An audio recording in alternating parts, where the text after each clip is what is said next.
We did like a fake. So we're still trying to get online. We'll let you know as soon as we can. I'm having a hard time getting on in the meeting in the room.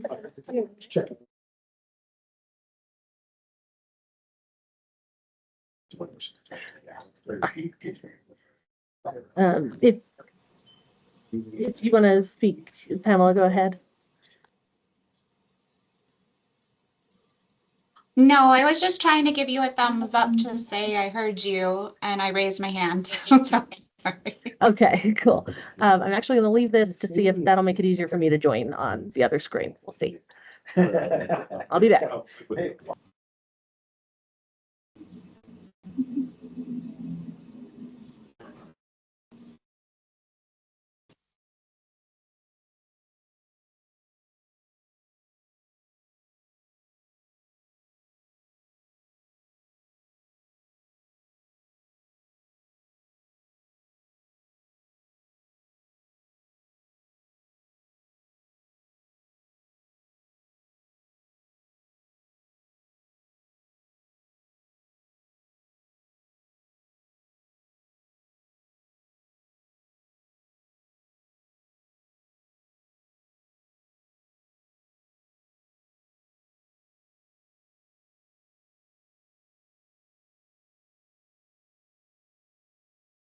Yeah.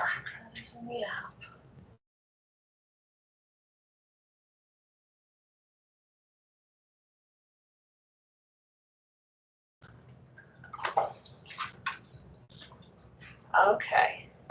So Camera. Okay. We have. Okay, we have camera. Cool. Can you guys hear us? Okay, I'm seeing nods. Awesome.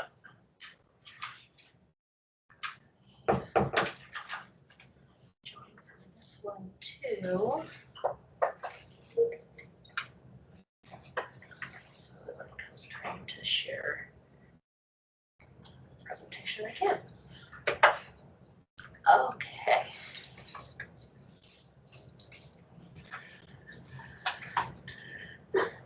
Frank is out today, so we asked Catherine to run the meeting.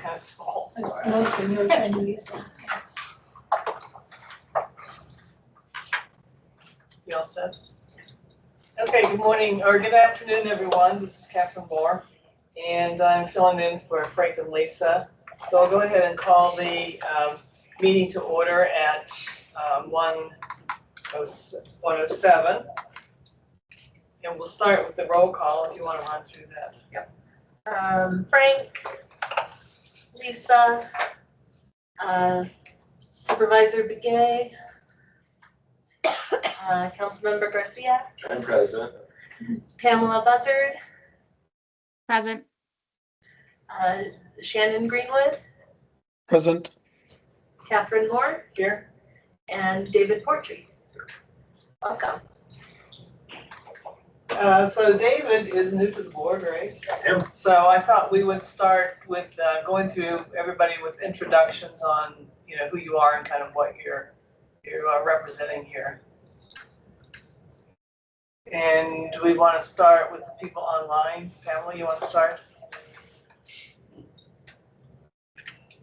Hi, I'm Pamela Buzzard. I am pretty new to being on this board, maybe 6 months. I'm trying to remember. I believe my seat represents the county. Okay. Shannon? Hi, this is Shannon Greenwood, board member. I think just started just slightly before Pamela, so not too much longer than her, really. Let's see. Anything else I needed to introduce myself with? No, I think you're good. Okay, thank you. Good to see you. All right, Mark?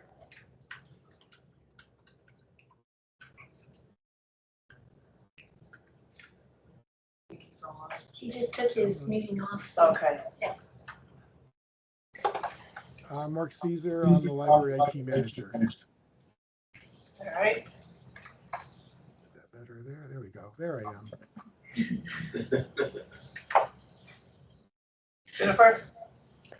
Hi, I'm Jennifer Stassinopoulos. I'm the Deputy Library Director over City Services over East and downtown under Linda. All right. Damaris? I'm Damaris Seal, and I'm the Deputy Director of County Services. So I have Grand Canyon, Forest Lakes, Tuba City, the jail, the county bookmobile, and the CMS department, collection management services for cataloging, for in layman's terms. All right. Do you want me to go? Oh, Sure. sure. You're here. Yes. I'm Joanne Keene and I'm the city manager for the city of Flagstaff. Oh, you are the city Yes, manager? I am. Oh, good. All right, and I'm Catherine Moore, and I've been on the board for a number of years, representing the city, and just want to say welcome. Thank you. I'm Caitlin Morrison. I'm here to present. I'm the branch manager over at East Flagstaff Community. Okay. And I'm Anthony Garcia. I am the council liaison for the city council, the library board. I'm also a liaison to the Parks and Rec Commission. Welcome. Thank you. Hi, I'm Linda Tilson. I'm the library director. Nice to meet you. I'm so glad you came today. I'm Amelia Mason. I'm the executive assistant and the staff liaison to the board. Do we have time, just a couple minutes, to give David like a really quick overview of the structure? Because, so he kind of gets the feel of like the difference between the city, the ones under the city and the ones under the county. We can try to make that quick, but it's rather a complicated thing. Essentially, it's a partnership between the city of Flagstaff and Coconino County. So by state law, every county can set up a tax for a free library district. And that is what Coconino County did. But instead of hiring a library director and all the staffing that would be needed for that, they basically subcontracted with the city of Flagstaff to provide the administrative support, which is why, we have Damaris under this. Oh, look at you. See, no wonder she got it on one today. So this is a nice illustration that kind of shows you the setup of the whole library system. So it's kind of a unique and unusual setup, the way that Coconino County and Flagstaff has put this together, but also really a savings to the taxpayer, because there are budget efficiencies with already using an existing library administrative staff and library cataloging, library IT services that are all provided from here in Flagstaff. Well, and management also helps to support the library more. It's not split between two. Yes. And that too. And that just shows all the different libraries that fall under the county umbrella. I have to admit that I don't know where Forest Lakes is. Very bottom, Heber Basin. Oh, down that way. Down Okay. there, about That's 15 why I don't minutes know. from Heber, 30, 45-ish. Basin. Barely in our county. Okay, right on the edge. Okay. But still very important to us. Yes. Yeah, very active. Yeah, and very active. Okay, we'll just back up here a second and go to item 3, which is public participation. Is there anybody from the public that's on the meeting? No, I don't see anybody. Okay, item 4 is the approval of the minutes. And this is the November 20th meeting minutes. We didn't have a meeting in December, so I'll just take a second here. Everybody can look at the minutes, and then we'll approve those.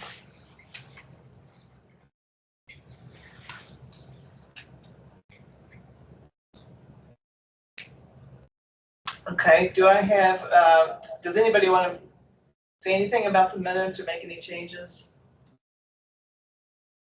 Does anybody want to approve the minutes?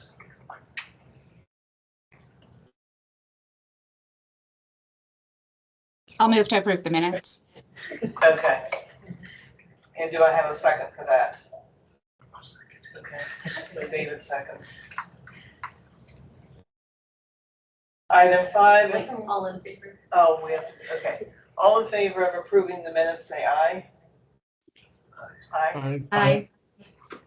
And anybody doesn't want to approve the minutes, say aye. Okay.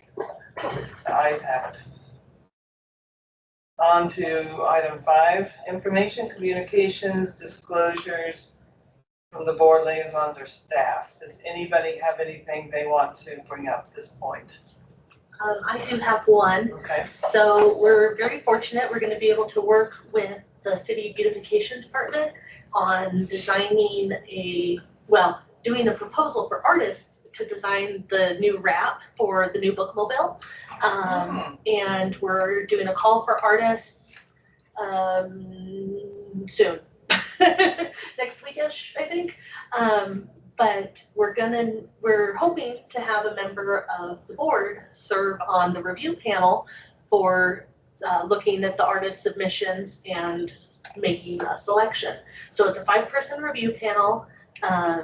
It's gonna have someone from BPAC, the Beautification Public Arts Commission, a member of the board, hopefully, the bookmobile driver, me, Linda, and I cannot remember right now who the other person is, but 5 of us, 5 people total. County liaison. Oh, county liaison, yes. County liaison from the county, either Erica or James.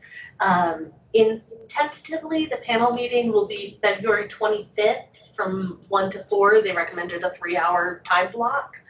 Is anyone willing and able to be part of that team, or really Excited and about that interested. idea too? What day of the week? 25th, I believe, is a Wednesday. So is it a one-time meeting It's a or is it one-time meeting. ongoing? Yeah, you'll receive the submission. So the submissions roughly will close the 23rd. Very rough estimate because I don't remember exactly, but roughly the 23rd. They'll be sent to all the panelists. You'll review them, and then all the panelists will meet. And there's a 100-point scale, 40 points for originality, design aesthetic, things like that. 30 points for how well it fits the purpose of the bookmobile, and then 30 points for how well it represents that's also part of that, how well it represents the community. The 30 points for how well it, how good it looks and how well it works with the specific structure of the bookmobile. And because it has to look good as people are passing it, or is it stationary on the side of the road. So that's what the rating is for. But it's a one-time meeting. Okay. I don't mean to be too forward since I'm brand new, but that actually sounds like it relates to something I'm working on elsewhere. And so I'd be willing to do that. Awesome. Great. We like you It's like if already. no one wants to find him for the privilege. I mean, unless somebody else wants to. I just wanted to give a brief update of what council has been up to since the last time we spoke. Of course, we're still working on our budget, and I'll have a better update for that, I think, in April.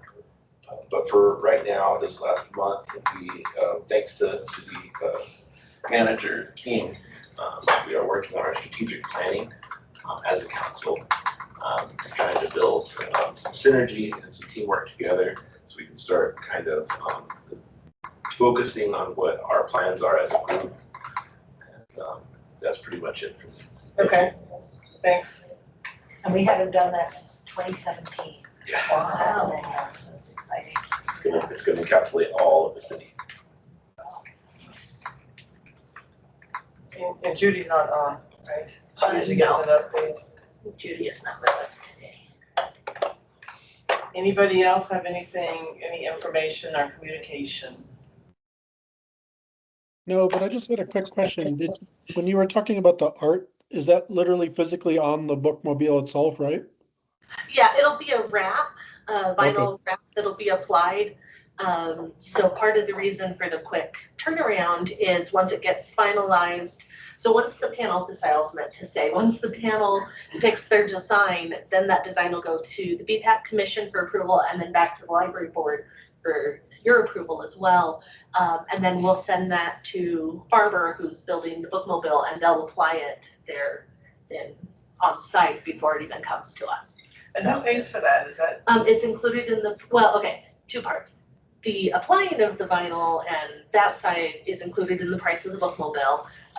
Beautification has funds where they'll pay $4,000 to the artist for their work. Nice. So, yeah. When is that new bookmobile supposed to be delivered? July-ish? July, So this August, we're hoping, yeah. It's Well, thank you. currently being built, so. All right. Moving on to item 6, reports and discussion items. We'll start with Joanne for the update on the CCC bond and the East Community Library. Well, thank you. Just appreciate the opportunity to provide an update on kind of what we know. And Linda has been involved in some of those discussions as well. As you all know, the CCC bond passed pretty significantly in November. And that's a $100 million bond, and it's for renovation of their 4th Street campus and some additions on their Lone Tree campus as well. They're currently in the process right now. They have a staff position that they're recruiting for, like a project manager position that's going to be in the CCC president's office, I believe. That's my understanding. And then they put out a bid for an architect and a construction manager at risk. It sounds like I received an update that they have narrowed it down to 3 finalists, and they're doing the interviews a week from Friday. So once that architect and the construction manager at risk are selected, then they'll have a team that'll be working on the design of those facilities. And we put forward 2 names to be part of that team. Jennifer is one, and then our city engineer, Paul Mood, who has a significant amount of experience on capital projects. And the 2 of them will be included in that process. And CCC has been very open to ensuring we have folks on that team. We did get word that we should be looking for alternate space starting May 2027 for the East Flagstaff Library, and that's May 2027 to 2029. So our team our real estate manager has been working with Linda and others to identify some possible other locations to relocate the library. My understanding is that CCC may be moving what they have on the 4th Street campus to the Kinsey building, Lone Tree. So, Kinsey's going to be moving out when their new school is built, and that space will become NAU space, and CCC may be able to use that space for the staff who are in the 4th Street campus. We're also kind of having some discussions. As you know, some of the things that we brought up to CCC initially was that we would like some additional space, and Linda's been great about kind of identifying the needs of the East Flagstaff Library, and I know working with all of you. So we'll be going from 10,000 square feet to 20,000 square feet, but the current design that was on the street prior to the bond going on the street was a 2-story. And so the mayor and I actually had a meeting with President Heiser and a staff member of his, Diana Sanchez, to talk about maybe some flexibility on location of the library on the East Flag campus. We also talked about some of the concerns we have with a lease that, either could we get a long-term lease or potentially be able to actually own the facility. So we have an internal team that's kind of worked on some creative ideas where we may be able to propose some land swap for some other space and another city facility location that CCC may be interested in for kind of small business incubation. So we're having those discussions, and I will say that the CCC president has been pretty open to those discussions. I think, you know, I think as Linda has indicated, I think he would probably prefer not to be the landlord of the library either. So I think we have maybe a mutual interest in that. But just know that we'll have a couple of team members as soon as this process kicks off, involved in that design work and just on the ground working with CCC on this project. So is it a for sure thing that the East Flag Library will be in that building? Because I know when we got a presentation a few months back, it was sort of not a 100% deal. We're moving in that direction. I would probably say we're moving in that direction until we're not. Mm-hmm. So, I mean, I think we're trying to just make sure that we get everything we want in that space. And if we can't work out a deal, then potentially we would go somewhere else. I think from city manager's office, I think we're just kind of prepared for either option right now. We're making sure that we have money budgeted for, you know, the lease cost to move the library temporarily, but also if we do need to, you know, to build our own library, that we need to probably start planning if we start to see that things aren't working out favorably. Is that a good roundabout answer to? Yeah. We're staying flexible. The last answer was like that. Yeah, it's been an interesting one. I mean, I think that, you know, what we're hearing, so they have it's $100 million bond, and that's for FF&E for furniture, fixtures, and equipment, and that's included in the bond. So, but, you know, we're gonna have to make sure that we have money for, you know, other things that libraries need. So, I mean, it is going to be an overall cost for us. That's what I was gonna ask, Yeah. that you'll have to kick in some money. Correct, yeah. Well, especially with a two-story library, definitely gonna, staff is always your largest expense, and you're gonna need more staff. Mm-hmm. There's two stories. So that would be up to the city to cover that. Yeah, the bond is just for the construction. Anything I missed, Linda? No, thank you. Okay. I really appreciate you coming and just giving a nice Yeah. update of where we are and what Happy things to. are going on, and we hope it all turns out really well. Yeah. I will add, if anyone knows of a great space that we might use, we're looking at a lot of things, but we're not finding much.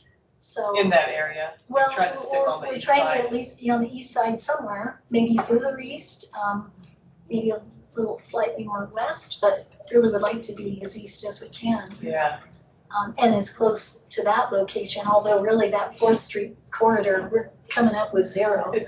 Yeah. And everything we've looked at there, so. 1,200-foot spaces, no, that's not gonna work. Yeah. That's true, it's not big enough, and, yeah. That's what we see on a lot of them. Thank you. Yeah, thank you. Appreciate that. Anybody have any questions or comments? It's nice to meet all of you.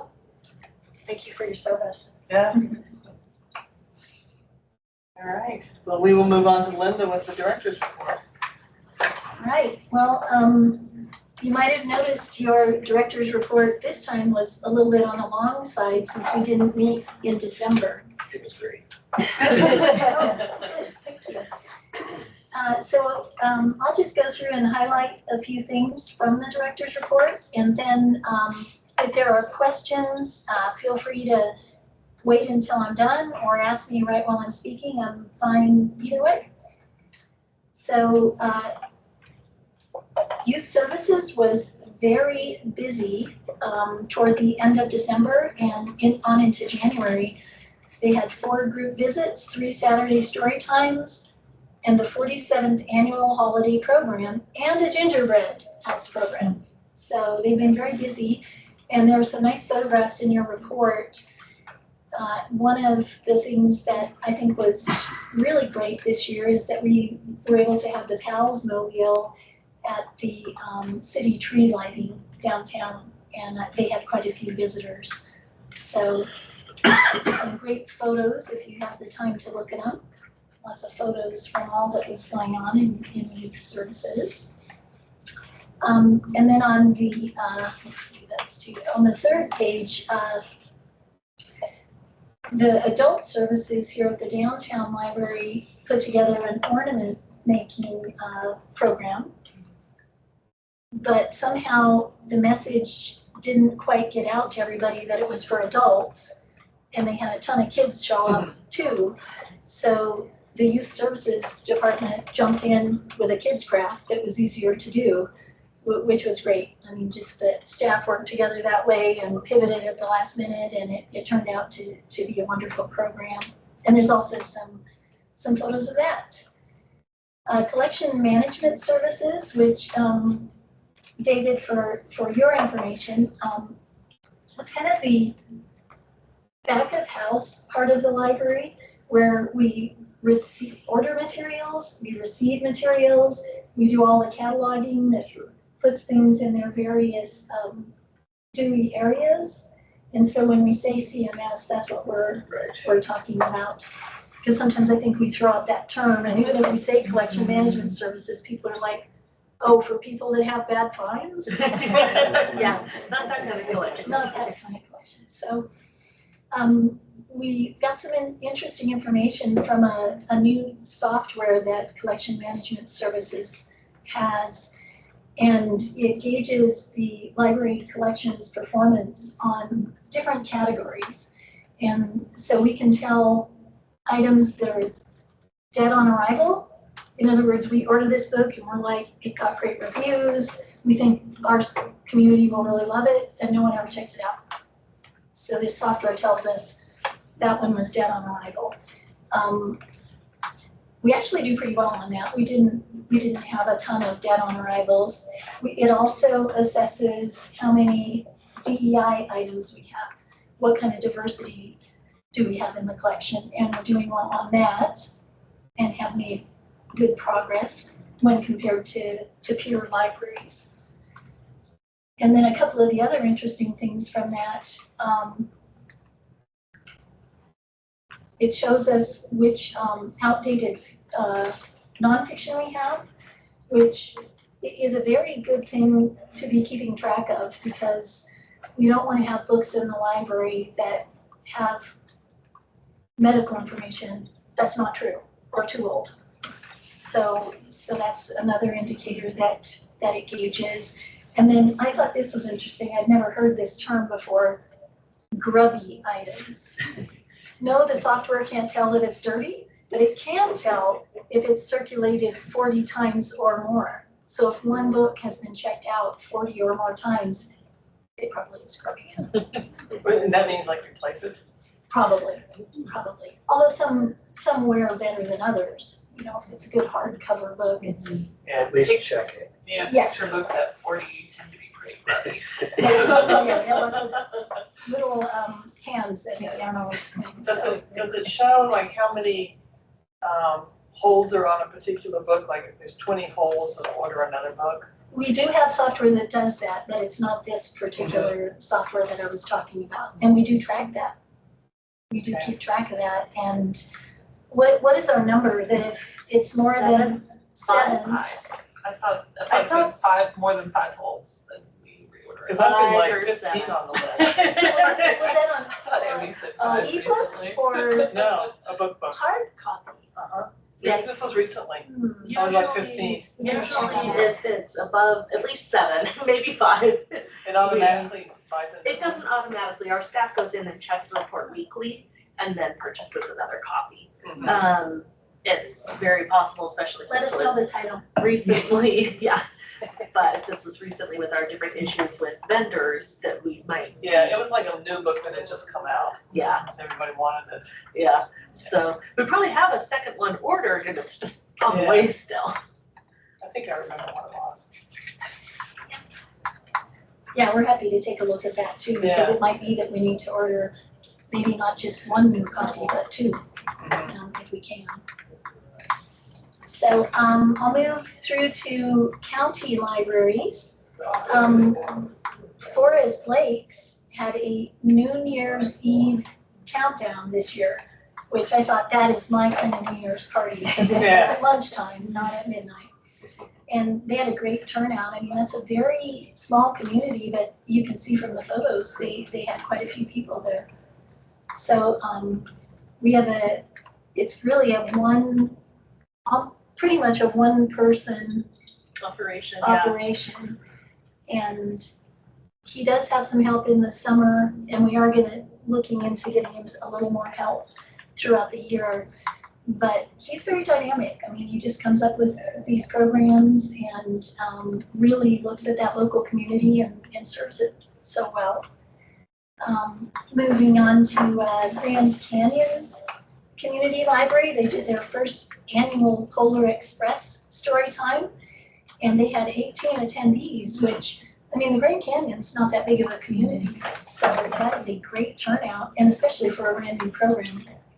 People who do programming know that it's often hard to gauge what's going to be a hit, what's not going to be a hit. How can you get people to come? Yeah, it's not always easy. So I was happy to see that.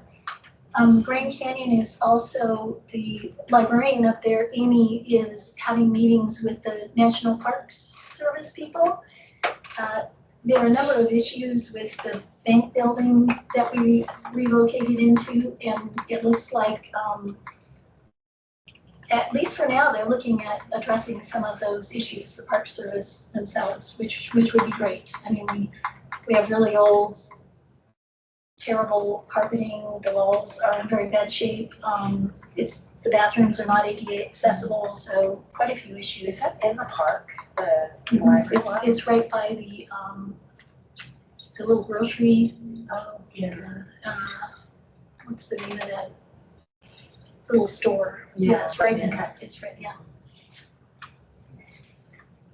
And that's why Damaris just gets to roar into the Grand Canyon. I'm just going to the library, go around with lines and everything.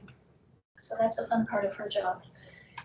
And then moving down, staff training and development. I don't often report on our all-staff meetings, but I felt like this was an especially notable one. We had Deputy Police Chief C here, and he did such a wonderful job of talking about the Flagstaff PD, the police perspective, how they approach things, what a lot of the issues are in the community, and also answering staff questions. So that was really great. I think it just gave this chance for staff to hear the police perspective, and also for him to answer questions like, why do the police ask us this when they come in, or things like that. So we really appreciated PD doing that.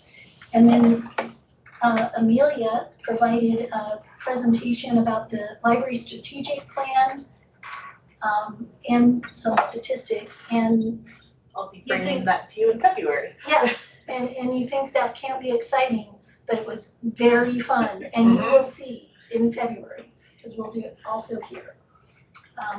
Staff didn't believe me that could be fun, but we've made it into a game. So hopefully you will enjoy that. And then just to cap it off, since it was around the holiday, we had a former children's librarian who still works here part-time, but for many years, Annadelle Paxton was the children's librarian. And she actually provided a story time for all of us adults who don't get story time anymore when she read Mr. Willoughby's Christmas Tree.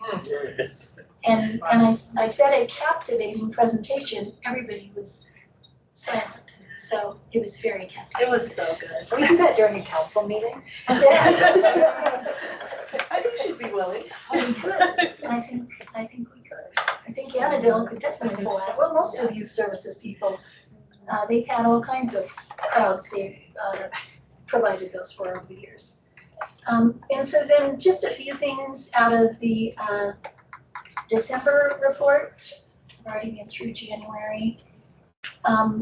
there's kind of a nice photo on the second page of the December report that shows the backlog in the collection management services, because we had a vendor who had been the distributor to most libraries in the US go out of business after over 100 years in business.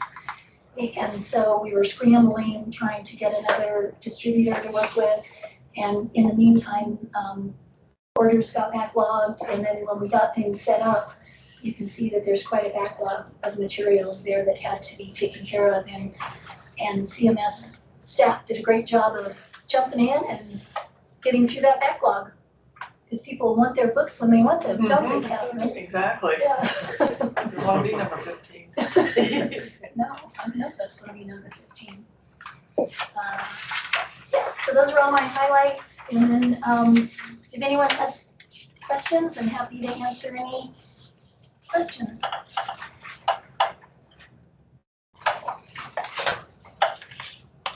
Seeing any hands, so.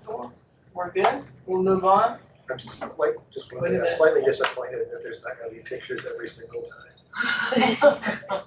Are there pictures typically in the report? Oh, yeah. Oh, The way you made it sound, I thought maybe it was Oh, smaller. okay, sorry. Okay. Yeah, we like the photos. That's I enjoyed always those a lot.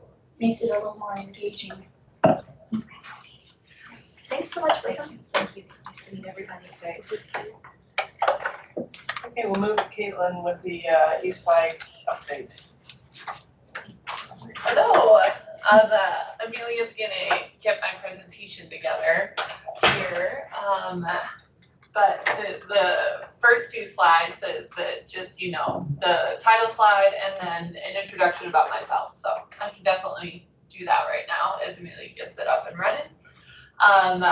My name's Caitlin Morrison. I've been the East Flagstaff Community Library Manager now since March, so almost a year. We're about at 10 months now.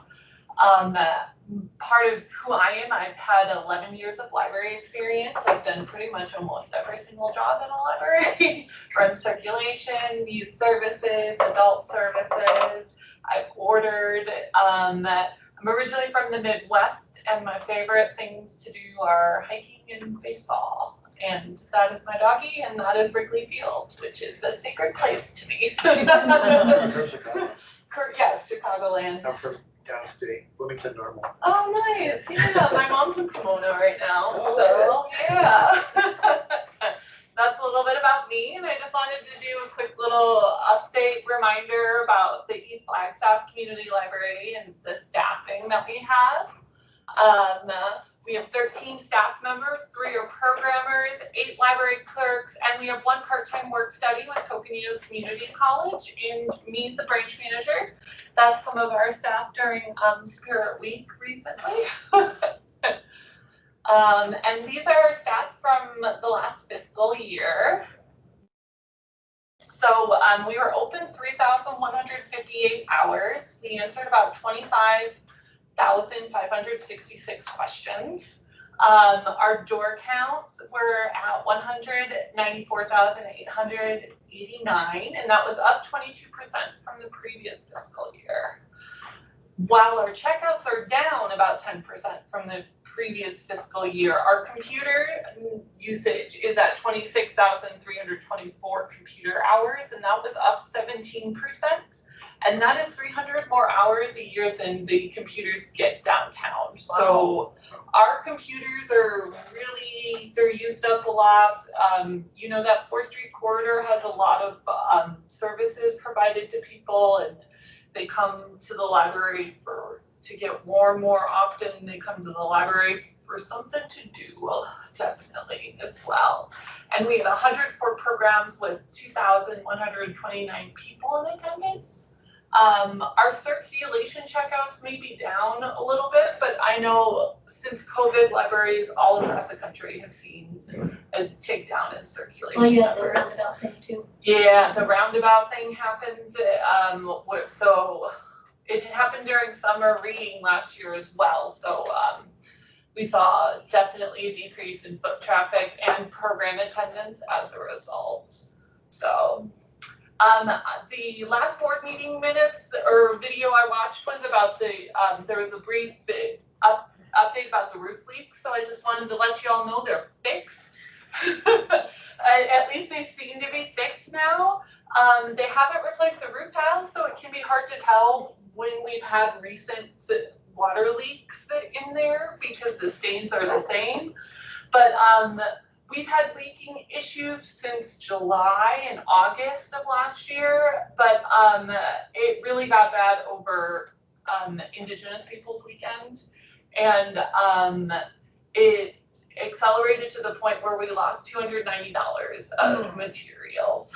The roofers came in that week of October 13th, but it didn't seem to work because a month later we had more leaking, and then they came back a second time and that seemed to have worked. So I've been checking on the ceiling and all the leakage and stuff, even with the snow, and it seems to be holding.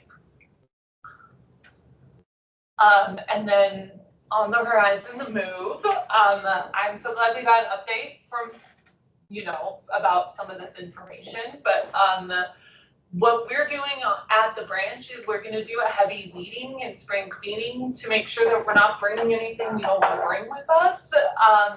And just to let you know, we are hearing a lot from the community about how excited they are that we're getting a new building. So, yeah, that's EFCL's update. Thank you. Anybody have any questions for Caitlin?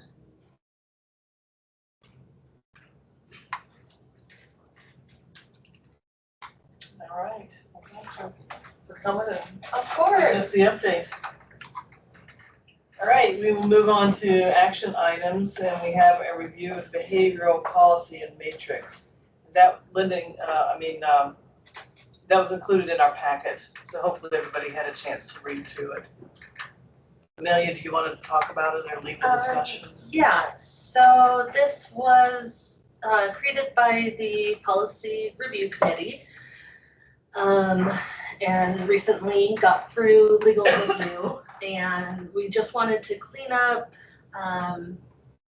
Honestly, it's been a little while since we've done it. I can't remember. It took it a while to get through legal, so we have forgotten some of what we talked about in it. But basically, there's not anything that's super changed as far as the way we handle behavior or what things are allowed or not allowed. There's not been any large changes.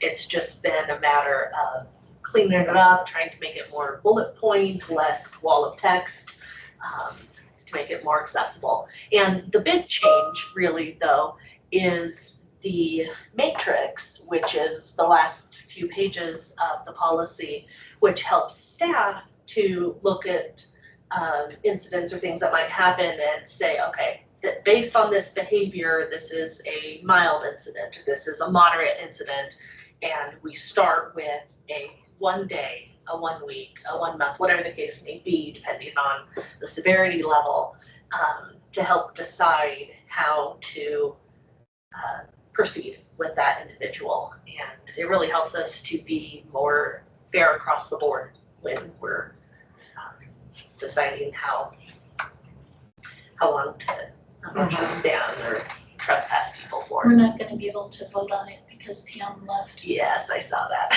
Oh, okay. Because now we don't have a quorum. Do you guys track the incidents, like this person's had 5? Very much so. Yeah. And Jennifer has worked very hard on tightening up some of our procedures for that. And we actually just purchased some new software that's gonna make it work even better for us. I mean, it's unfortunate that we have enough incidents that it requires tracking software, but it really does. Mm-hmm. And we do have quite a few people who are repeat offenders who come in and do some kind of a behavior that is disturbing at a level that we have to ask them to leave. Mm-hmm. A lot of those do come back. And that is part of the matrix too, is this a first offense, a second, a third, and that can impact how long the period can be. So. And I guess one thing that I don't know if I've said in this meeting, but almost all other meetings I go to when we talk about incidents is library staff have probably one of the highest tolerances for bad behaviors. So if it's getting to the point where library staff is ready to ask people to leave and they're definitely going against the policy, it's probably gotten to a pretty bad level. Many times, not only here in Flagstaff, but in other libraries over the years, I've had people tell me, oh yeah, they're banned from everywhere else in town. So I want it to be clear that when we're talking about these are the things we look at for banning people, we're not like gung ho on this, but we kind of are at a point where we have to and we need to put things in place. Otherwise, there's so much chaos that it's keeping other people from the enjoyment of the library. Mm-hmm. Jennifer, you want to add to that? You're muted. Whoops. I just wanted to say that, yeah, I just agree with that wholeheartedly. And that over the last couple of years, incidents have been on the rise. And I think something that I've seen a police presentation as well that showed that it's often the few that cause the most problems. So this policy will definitely help with that. And I also wanted to add in terms of Caitlin Badenham presenting that she has seen a lot in her time there, a lot of incidents, and she's handled them very well and trained her staff very well. So that wasn't mentioned in the presentation, but I think she's doing an excellent job there.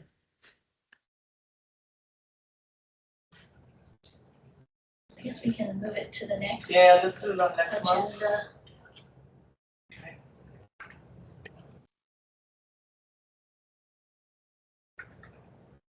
Anybody have any other comments about the policy?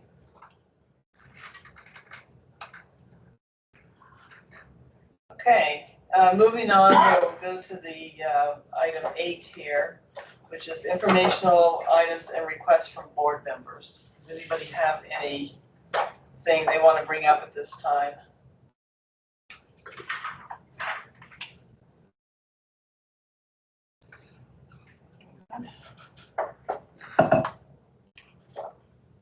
All right, well, I guess that brings us to the end of the meeting.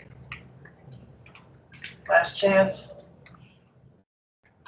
All right, well, then we don't have to vote to adjourn, right? No, We just you adjourn. can just. Okay, so we'll go ahead and adjourn the meeting at 1:50. That's good. Yeah. Already excited for the next one. Yeah. We get a lot less public comment than you do. Yeah. Probably for the better. Not a complaint.